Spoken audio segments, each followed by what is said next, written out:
दोस्तों, कहानियां सिर्फ किताबों में नहीं मिलती। कभी कभी समाज के ऐसे पन्नों से निकलती है जिन्हें देखकर आंखें फटी की फटी रह जाती है। आज की ये कहानी है बिहार के कटिहार जिले की, जहां एक सीधा साधा लड़का रहता था। नाम था सुरेंद्र। सुरेंद्र ने ITI इति का कोर्स कर रखा था और एक छोटी सी कंपनी में मामूली सैलरी पर नौकरी करता था। जिंदगी सामान्य चल रही थी, लेकिन साल 2025 में उसके जीवन में एक ऐसा तूफान आया जिसने उसकी दुनिया ही बदल कर रख दी। परिवार वालों ने उसकी शादी तय की रेखा नाम की एक लड़की से। सुरेंद्र अपनी इस नई जिंदगी को लेकर 7वें आसमान पर था। उसने अपनी औकात और हैसियत से बढ़कर इस शादी में खर्च किया। दोस्तों, कर्जा लेकर, लोगों से उधार मांगकर उसने अपनी शादी को एक भव्य रूप दिया। उसे लगा कि उसकी किस्मत अब चमकने वाली है। धूमधाम से बारात गई, फेरे हुए और आखिरकार वो अपनी खूबसूरत दुल्हन रेखा को अपने घर ले आया। शादी की वो पहली रात थी। घर के सभी मेहमान और रिश्तेदार थकहार कर अपने अपने कमरों में सो चुके थे। सुरेंद्र बहुत उत्साहित था। उसने सोचा कि कमरे में जाने से पहले दुल्हन को मुंह दिखाई में एक प्यारा सा पायल गिफ्ट करूंगा। उसने बाजार से बहुत अरमानों से वो पायल खरीद रखा था। वो धीरे धीरे अपने कमरे की तरफ बढ़ा। कमरे में ट्यूबलाइट जल रही थी। उसने सोचा कि माहौल को थोड़ा खुशनुमा बनाया जाए, इसलिए उसने ट्यूबलाइट बुझा दी और टेबल लैंप जला दिया।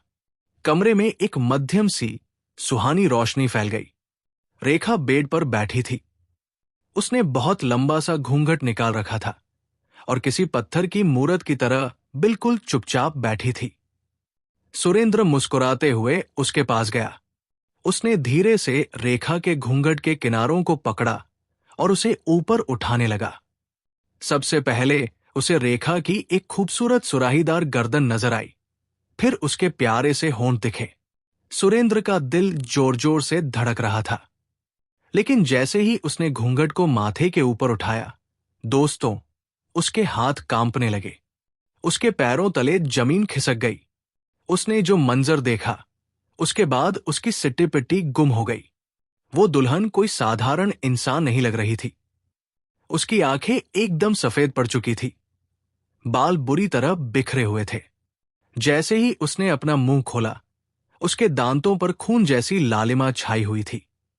ऐसा लग रहा था मानो वो किसी का कच्चा खून पीकर आई हो।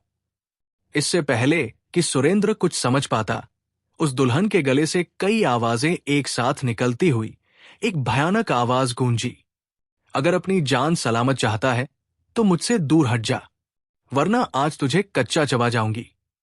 सुरेंद्र के रोंगटे खड़े हो गए। उसे तेज बुखार सा महसूस होने लगा। उसकी हिम्मत नहीं हुई कि वह दोबारा उस दुल्हन को हाथ भी लगा सके। वो डर के मारे कमरे के एक कोने में गया और किसी तरह अपनी जान बचाते हुए रात के बाकी घंटे बिताए।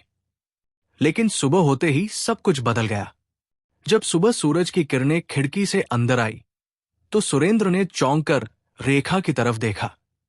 रात का सारा खौफ हवा हो चुका था। रेखा ने अपनी साड़ी बदल ली थी। वो नहा धोकर एकदम तैयार बैठी थी। उसके चेहरे पर रात वाले खौफ का कोई नामो निशान नहीं था। वही कोयल जैसी मीठी बोली, वही मासूम चेहरा और वही खूबसूरत आंखें। रेखा ने मुस्कुराते हुए कहा, अरे आप उठ गए? कब से आपका इंतजार कर रही हूं।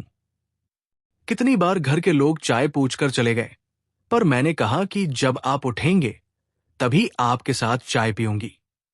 सुरेंद्र के मुंह से एक शब्द नहीं निकला। उसने बाथरूम में जाकर अपने चेहरे पर पानी के कई छींटे मारे, ब्रश किया और सोचने लगा, यार, रात को मैंने जो देखा, क्या वह सिर्फ मेरा वहम था? शायद मैं ज्यादा थक गया था। कई दिनों से ठीक से सोया नहीं था, इसीलिए दिमाग में अजीब अजीब चीजें चल रही थी। वो खुद पर झेम गया। उसे पिछली रात के खौफ पर हंसी आने लगी और वो खुद को ही कोसने लगा। दिन भर घर पर मेहमान आते रहे, गांव की औरतें आती रहीं। रेखा सबके साथ हंस हंस कर बात कर रही थी। किसी को मुंह दिखाई दे रही थी, तो किसी को पानी पिला रही थी। गांव की औरतें आकर सुरेंद्र से कहने लगी, भैया, तुम्हारी पत्नी बहुत ही खूबसूरत है, इसका विशेष ध्यान रखना। ये सुनकर रेखा शर्मा जाती और सुरेंद्र भी मन ही मन बहुत खुश हो जाता। उसे लगा कि सचमुच रात का वहम ही था। लेकिन दोस्तों, कहानी यहां खत्म नहीं होती। जब अगली रात आई, घड़ी में 11 से 12 बजे और सारे मेहमान सो गए, तो सुरेंद्र एक बार फिर अपने कमरे में गया। इस बार उसने ट्यूबलाइट बुझाई नहीं, उसे जलने दिया ताकि अंधेरे का डर न रहे। रेखा ने इस बार लंबा घूंघट नहीं निकाला था, बस एक चुन्नी सर पर रख रखी थी। सुरेंद्र ने जैसे ही वो चुन्नी हटाई, उसके होश फिर से उड़ गए। इस बार मंजर कल से भी ज्यादा भयानक था। उसके दांत नुकीले और कोयले जैसे काले लग रहे थे। आंखों में वही शैतानी चमक थी। रेखा ने फिर से वही धमकी दी और कहा कि यहां से भाग जा वरना जिंदा नहीं छोड़ूंगी। सुरेंद्र भागकर कमरे से बाहर आया। वो किसी को बता भी नहीं सकता था, क्योंकि वो खुद को बहुत बड़ा, टेक्निकल और समझदार इंसान मानता था, जो भूत प्रेत में विश्वास नहीं करता था। आधे घंटे बाद वो डरते डरते अंदर झांका तो रेखा चुपचाप सो चुकी थी। अगले दिन सुबह फिर सब सामान्य। सुरेंद्र का माथा ठनका। उसने ठान लिया कि इस रात से पर्दा उठाकर ही रहूंगा। वो एक हिडन कैमरा चुपचाप खरीद कर लाया और कमरे में एक ऐसी जगह छिपा दिया जहां किसी की नजर न पड़े। 2 दिनों की रिकॉर्डिंग देखने के बाद जब सुरेंद्र ने अपने लैपटॉप पर वो वीडियो प्ले किया, तो सचमुच उसके पैरों तले जमीन खिसक गई। रेखा का वो भूतिया रूप कोई जादू नहीं, बल्कि एक सोची समझी साजिश थी। रेखा किसी और से, यानी रोहन नाम के लड़के से प्यार करती थी। उसके परिवार वालों ने जबरदस्ती उसकी शादी सुरेंद्र से कर दी थी।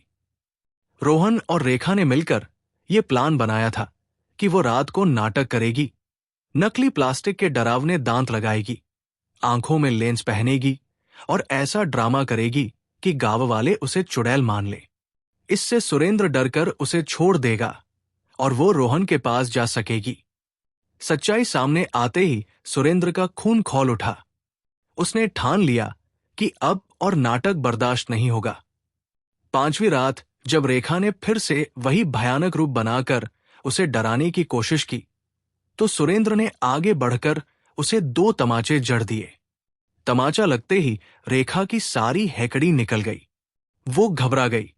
जब उसने देखा कि सुरेंद्र किसी भी कीमत पर डरने वाला नहीं है, तो वो उसके पैरों पर गिर पड़ी और रोते हुए अपनी सारी सच्चाई उगल दी। उसने कहा कि वो रोहन से बेइंतहा मोहब्बत करती है और उसके साथ रहना चाहती है। अगले दिन सुरेंद्र ने अपने माता पिता को सारी बात बता दी। गांव में पंचायत बैठी। बात बहुत आगे बढ़ गई। सुरेंद्र के परिवार ने साफ कह दिया कि ऐसी मक्कार और धोखेबाज लड़की को वे अपने घर में 1 मिनट भी नहीं रखेंगे।